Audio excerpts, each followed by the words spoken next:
Okay, yeah. She'd suck me, and I said, not so much. So I think she went a little over carry over here. So. But anyway. Yeah, it's my new. I don't know what to say about that.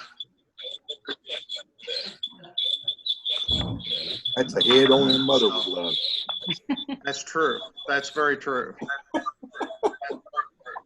All right, is everybody getting on?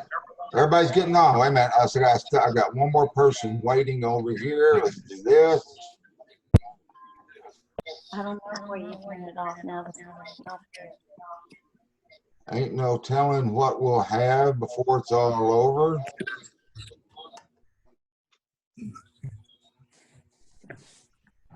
I'll be back. John, a selfie up there? Yeah, I'm trying to get some sound, Jim. Hit audio with the internet or something. We tried that internal. Is that what we're supposed to do? Yes, well, I can hear you, but you can't hear. See if your speakers need to be turned up. Oh, let's see. Oh, John, you got this. We can hear you good. Yeah. Okay. Uh-oh. Okay, let's see if we can hear better now. I have no problem hearing Donna at all. I have to send a teenager in over there. Yep. For some reason, just not getting good sound. Hey, We heard Well, when it works, it works, and when it doesn't, it doesn't. So, what if they went out and came back in? Would that work? well, you can always try. Yeah. If it doesn't work, we did that last week. It's the best thing.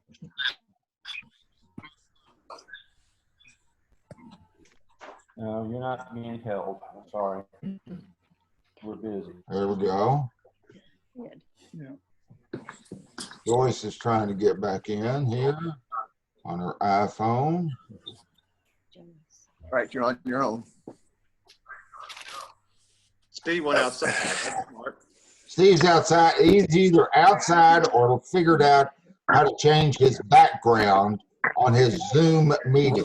Too much noise in the background. I hear him. They're messing stuff up. I don't see him. Wind chimes, weed eaters, cows. There not be no weed eaters. You're supposed to rest on Sunday. Sound like Not a him. Oh, I hear it. Yeah. Yeah. All right. Have we got what we got? I think we've got what we've got. We'll go along Press on. there. All right. Is everybody doing all right? Yeah. Everybody's good.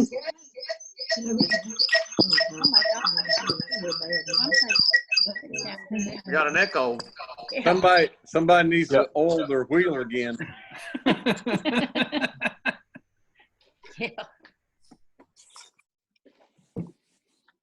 Y'all keep Pam in your prayers this week because she's having a rough go of it. I thought she was when I saw you all the other day. I thought she was having a rough go. Yeah. A little bit. Every day, sometimes it's a little just rough. Okay.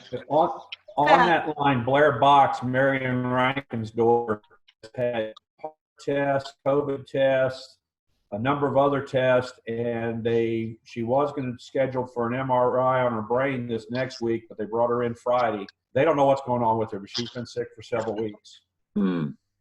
So keep her in prayer. That's Blair Box. Okay. Also keep Kay Cox. She has breast cancer. I tell you that. Now she's already had her surgery, right? She's had a lumpectomy. She's going that route first. She's got to go through radiation. Remember Donnie? He's having a rough time too.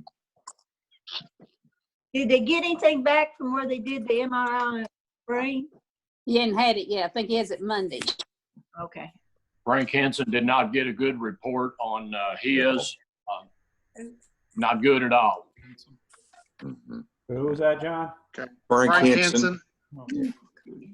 John's cousin. He used to have the physician lab over there before he sold it. Yeah. Yes. Pleasant Street. They have found a brain tumor on him. It is definitely cancerous. Stage 4. Stage 4. Just not good at all. Well, shoot.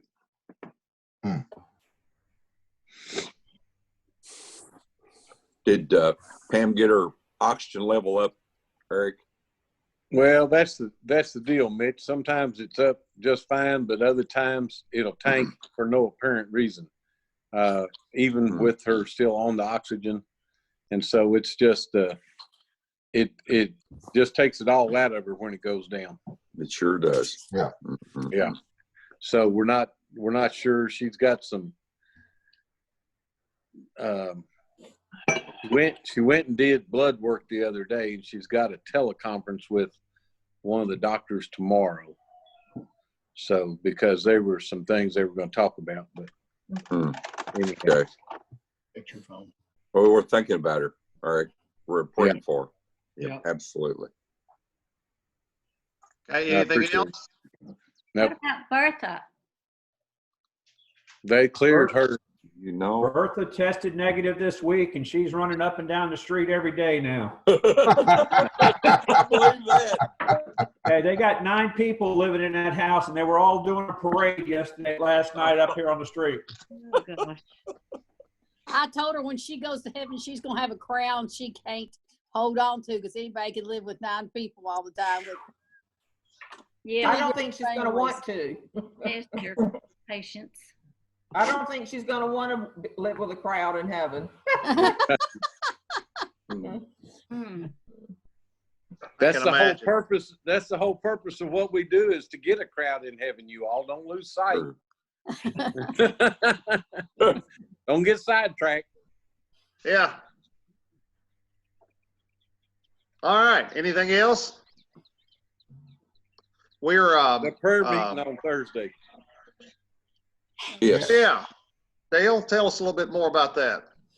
All right, folks. Thursday is the National Day of Prayer. It's set aside for the purpose of praying for our nation. And at 10 o'clock and 6 o'clock on Thursday, we're going to have a drive-in prayer service out at church. We do ask you to get there at least 10 minutes early so we can get you parked and settled and you can get your car radio on. And then we're going to socially distance your parking and also be broadcasting through WCYN and leading you in that 30 minutes or so of time of prayer. So it's a good opportunity for us all to get out, wave at one another. Do not get out of your vehicles. Smile pretty, comb your hair, Jim, and we'll all be back together. I'm taking care of the morning one. I need 2 more people to help me with parking if anybody's available. Yeah, I'll come out and help you, John. Yeah. Oh, you're coming. You're coming. David Maggs is coming. I need 2 more people. Okay. Oh, What time? we need to be there at 9. You want it for the early service, not the last one. No, the early service. Okay. Hey, John, Be I'll there at talk to Russ because I have him dedicated to something else, but I've got an extra body, so I'll see if I can free him up. Okay. So that ought to take care of us, and that'd give me the 5 to do the parking. All right. If you have any time on your hands, which I know you all don't since everybody's so busy right now, but give the seniors a call because they really, really enjoy that. Just somebody calling and checking on them. Mitchell and I have been trying to do it, and I know others have too. But I know Mitchell talked to Rose Chastain, though, and I think for 30 minutes. They just She's amazing. She's amazing. And just, if you have some time, get your list out and just give them a call and ask them if they need anything. And I think they really do appreciate it. I want to be like Rose. She's made out of good stuff. Yeah. They all are appreciative. I took Rose some communion, the package communion the other day and stuff. So in your process with the senior citizens, that might be a another thing that make sure that they have those and stuff. So mother's got it. I know I took ones on mother to Rose and stuff. So yeah, in your process, yeah, let us know. We'll get them to them and stuff. So Good. that's real easy to do. Now, Yeah, I've Ruby, talked to your mom a few times. Yeah. She's always up and beat. she's fun to talk to, isn't she? She's Yeah. amazing. Yeah, and she likes to talk too. That's the good thing. So yeah, We have a good time talking to I don't know where she gets it from or where I get it from either. So She's made out of good stuff, brother. yes, sir. Now, a quick note, real quick. If we run past our 40 and get kicked off, just be calm, because I'll start the meeting right back up, and then everybody can join back in. Good deal. Good deal. Fair enough. All right. There's all the, have we talked about everything we need to talk about? As far as prayer requests and stuff? Mitch, would you mind starting the Sunday school lesson off with prayer? Oh, I sure will. Heavenly Father, we give you thanks for this day, and we thank you for the ability to conference with one another and see one another's face. It's always good, Father, in these times. We want you to bless our efforts and bless William as he brings us the lesson this morning. We thank you for this beautiful day. Take us through the rest of the day and be safe. Let us be safe. We're praying for a lot of people that have been sick and that are sick. We just hope that you would bless them and touch them. For all these things we ask in your precious name. Amen. Amen. Thank you, Mitch. I hope everybody got a copy of the lesson that we're doing with the Christian Standard. We're in Zephaniah, which is a minor prophet in the Old Testament. And it's a very short,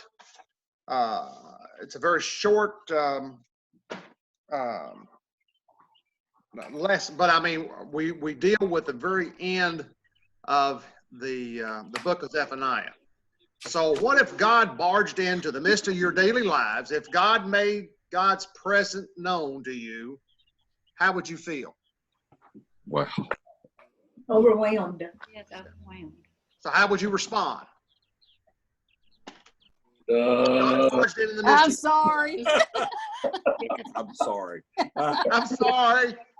Please forgive me. You know, it would So- be wonderful. So obviously there would be some change, wouldn't there? Oh, yeah. It would bring a lot to you. So- Well, that's what Zephaniah was dealing with in his chapter and stuff, because if you read it, if you read the whole thing, starting in chapter 1, you can see where there's telling a lot of gloom and doom and what was going on at the time in Judah, because he was a minor prophet there, and what God was going to do and stuff. But then at the end of it, then he kind of gets to tell us what exactly is going to happen to us and stuff. So, like I said, I hope everybody did read it. So let's dig into it just a little bit. What'd you find interesting in it? What was the one thing that really jumped out at you that you didn't know about God? That we didn't know? That you didn't know about God? I'll put it this way, it's a reaction. It's a reaction of God. Let me find it here. Because there's several things in there. He says what God is going to do. Well, there's several things in there that God does all the time that I think sometimes we just take advantage of or don't give it the right due. Okay. In verse 17, at the end of it, it says here, he will take great delight in you, in his love. He will no longer rebuke you, but will rejoice over you with singing. Did anybody know that God sung? That God is a singer? We know that he loves to have. He loves for us to sing, no matter if we can sing or not. He likes to be lifted up, and I think those musical notes go to heaven. I do. So if we're a reflection of God, then some of us really can sing, and some of us can really listen. some of us, so what you're saying is, Eric, let me clarify that. What you're saying is some of us are supposed to be heard, and then some of us are supposed to do the hearing. Is that what you're saying? Exactly. It takes both to get the job done. So figure out which role is yours and do it. Okay, so the next time that we're in service, which hopefully will happen before the end of the month, that we have the ability to maybe come together and stuff and stand arm lengths apart and stuff. So when the praise team gets up there and they start singing and they say, "Join us," will you have a different outlook on that particular phrase of the worship service? I default back to the joyful noise clause. That kind of lets us all in. Well, now there's some of us that sound good as a solo, but there's a lot of us that have voices that really require a choir. That's it. Okay. So I always thought I sounded a whole lot better in a choir than I did standing there on by myself and stuff. So well, I know when I led the music, I always would listen for people and watch the crowd. And, you know, some people just won't respond to you singing. I guess they just think they can't sing. I try to emphasize that God listens. You know, he hears us, wants to hear us. Yes, they all want to sing solo. You can't hear. Oh, yeah. Well, in all things, with God, enthusiasm counts, whether you're singing or listening. Absolutely. Yeah. That's right. So just now that you know that God will, when he goes to praise, that he's a singer, then maybe, just maybe, that when you're watching the church service at home, when the praise team comes up there and the words are on the screen and stuff and everything, might think about that a little bit differently now that you know that God sings. So you might want to do it too, because that just praising back to him and stuff. I thought it was really interesting and stuff. So don't really think too. What's some of the other things that he says in there in this lesson I thought was interesting? I don't want to say it in this particular lesson, but Amos, Joel, all of them in front of here, he goes down step by step, town by town, of what he's going to do to all these people. And he throws it back at Israel and Jerusalem, that they depended on everybody else, wouldn't depend on him. And in my mind's eye, you get all that set in you, then all of a sudden you come to this, and it's like, well, did he ever give up? No, evidently not. No. He also says in there, don't let your hands go limp. What does that mean to you? Don't let your hands go limp. In verse 16. Yeah, do your works. Yeah. The fist, the strength, the determination and stuff. But just don't let your actions show. And like we talked last week about how people are always watching us and how we can set examples and how we don't know we're influencing somebody, but they're watching us. And so we have that opportunity to do it, even though we don't have we're just doing what we normally do, what we feel in our hearts to be a Christian and stuff, but yet people are going to see it and stuff. So, there was a really sad example of that on the news the other day, that a nurse, an ER nurse in New York, she'd been fighting this coronavirus. I mean, she'd been there every day for 6 weeks. And at the end of the last week, she went home and took her life because she felt like she wasn't doing any good. And that, to me, is you gave up. Your hands went limp, And she there were a lot of people they were shocked by it, but how people in those situations, sometimes they don't see things like everybody else sees them because they're too close to it. And she was so caught up in how bad it was, she didn't realize how good she did, and it got her. And I think that's kind of where that's what I thought about when it said, don't let your hands go limp, is don't give up. Ever. Okay. Anybody else?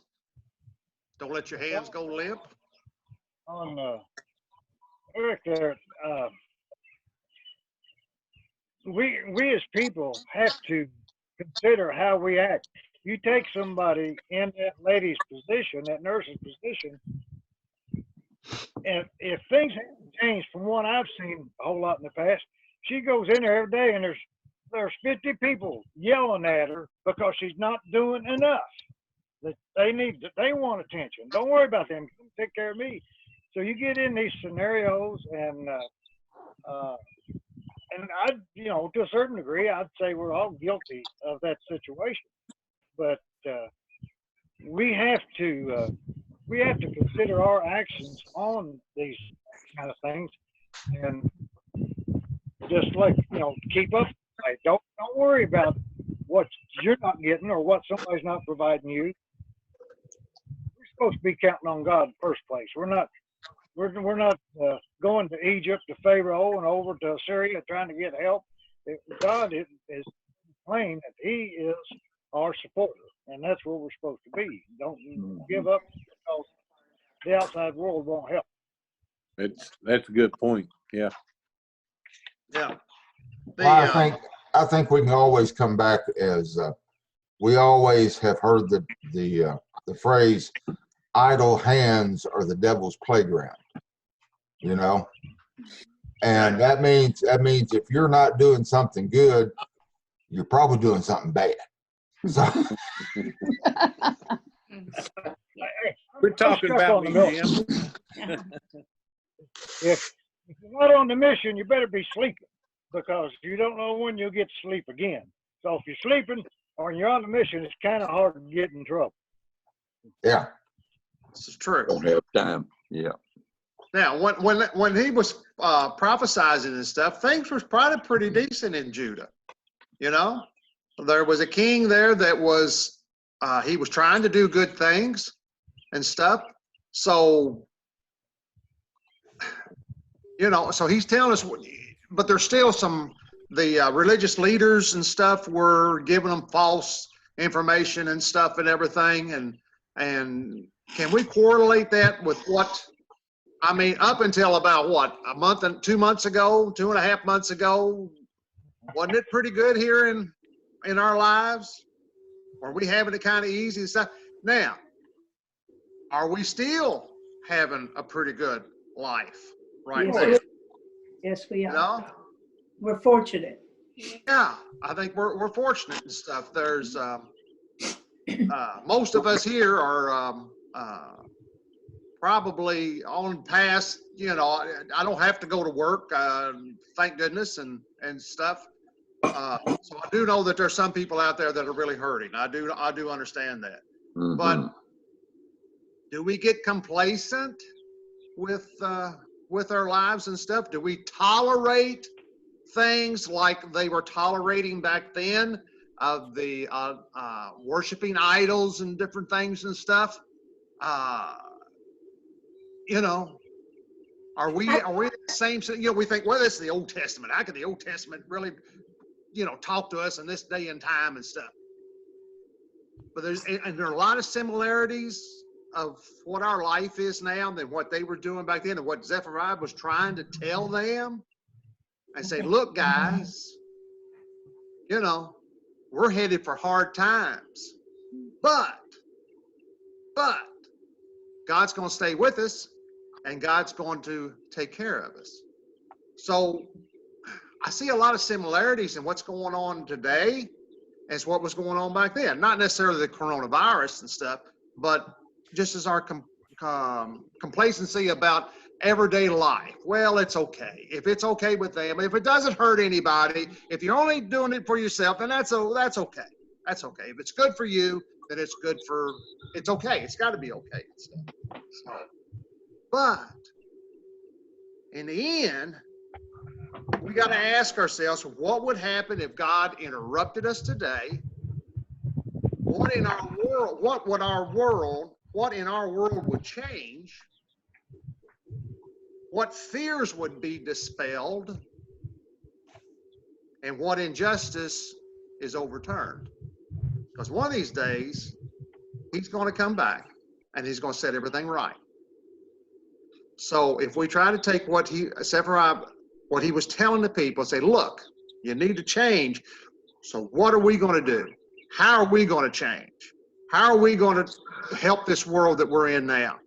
How can we overturn any injustices and stuff? The appeals court today or yesterday said that that Ernie overstepped his bounds trying to stop what they said was drive-in churches. He's always said drive-in churches was, but they said it was so obligatory that he couldn't. I didn't read the whole exact thing and stuff, but the appeals court took up for the people that sued the government for not letting them have worship church services. Now, is that good? Is that bad? Has it got anything to do with this lesson that I just deviated off of? So the fact is if God interrupted us today, how are we going to change? What are we going to do? Are we going to just go about our everyday lives, that this is okay? As long as I'm okay, then everything else is okay. Are we going to not have limp hands? Are we going to be out there and we're going to react? Are we going to try to do something that's going to change our world and help somebody? That's the bottom line. Because we know we win in the end. We win in the end. If we stay steadfast to God's teaching and Jesus's salvation, that we know no matter what happens, no matter how bad it gets, no matter anything in our lives, that if we're facing medical issues or financial issues or anything like that, that we win in the end. And that is so vital to us. Any comments, concerns, questions? Say something. You know, when you and I signed on to take on the role as elders, I can remember us discussing what that kind of meant. And one of the things that I've always thought about was to make sure that the church is always available to the people. And you know, you look at other churches. A lot of churches close every year. A lot of them go through a lot of hard times. I would have never imagined this to be an issue, you know, but it's something, because I always thought, well, this is kind of easy. All you got to do is make sure you got a preacher that they don't run off. And so, which is, you know, that's kind of the hardest job we have. So, but you know, that's kind of the same thing Zephaniah was saying is, you know, don't give up. You know what you're supposed to be doing, and keep on doing it, because that's all part of it. And it's not that you're doing it, God's doing it, but he's using you to be his hands and feet out here, you know, so rely on him. Right. No matter what happens to us, God's not going to forget us. Yeah. He's not going to forget us.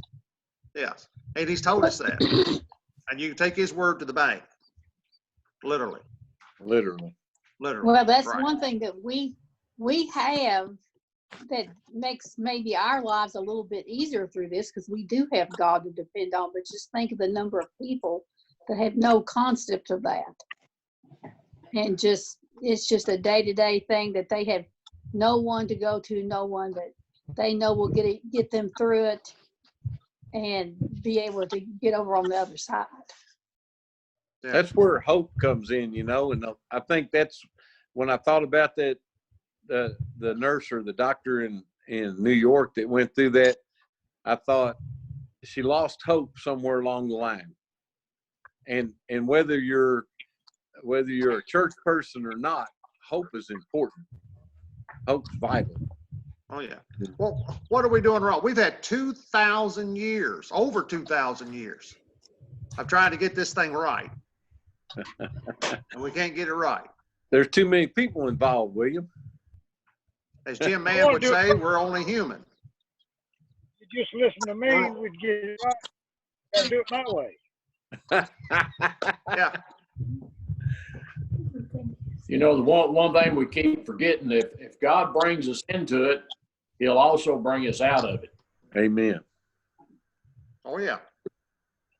Tis true. Tis true. He didn't guarantee it was going to be easy either. No, absolutely not. What happened here? I don't know.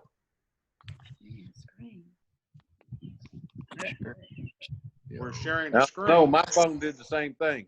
Oh, there we go. There you are. It's back. It's back. Well, we got about 4 minutes till we're going to get cut off. So everybody just kind of be prepared here. Our IT guy is a little asleep there, I'm afraid, and stuff. So, yeah. So, well, you get what you pay for. Right. Well, I never thought about that. We'll probably continue to do Sunday school this way for the next foreseeable future, probably the month of May. You know, we have a meeting later on this week. Is it Tuesday or Wednesday, Dale? I think they moved it to Tuesday. I think they moved it to Tuesday, William. Tuesday, okay. Okay. Thursday's the prayer meeting. I was going to tell you all, Nona has a subscription to this because she's Scott County Schools. Okay. She said if you all needed her to set it up with hers, you wouldn't get kicked off maybe. But Jim would need to talk to Nona. Okay. All right. Jim looked into it. It's $150 for a year, which is not a whole lot of money and stuff, but they make you pay it up front, I think. And maybe in 6 weeks or something, we may be back to some normalcy. But until we're able to get 50 people in a group, you know, we can't have Sunday school. Now we can do church in a modified and multiple services and stuff. They're working on that right now. But as far as the foreseeable future of Sunday school, it'll probably have to be this way for a while. So, and hopefully in 3 weeks, you know, if we all do what we're supposed to be doing and stuff, in 3 weeks or so, they might turn us loose. So, wash your hands and wear that mask when you go outside. Yeah. Jim will just check with Nona. We may be able to get that set up. And not have to pay anything. Yeah, for this short period. Okay. Well, I had Jim all convinced of spending his own money, and now you done blew it. Daggone it. You know, She's doing it for the other Sunday school class. She's doing it for Robbie and that group. Okay. That's how many's in that one. They're already doing it. Well, good. Yeah. Okay. I will send out the next lesson. If you want me to send it directly to you guys, all you have to do is email me or call me. I'm usually at the office from 9 till 1 o'clock daily. So you can call the office, call my cell phone, text me, email me, whatever. Go on and email it to me, William. I'll do it. Email it to me and I'll send it to the people in our class. Oh, that'd work. I don't need it. Email it to Mitchell. Okay. We don't need it, William. We have our own book. I thought you Well, did. we give up. We was trying to study on Ernie's sermons, and that was going along pretty good, except he kept repeating himself, so it made my job easy. There you go. What we discussed last week, same thing. Okay. That's All right, it. we got Robert less than a did minute. beautiful job.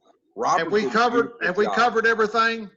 We got less than a minute. Have we covered everything? Do we want to come back on? No, I'm good. Everybody else good? I'm good. Prayer.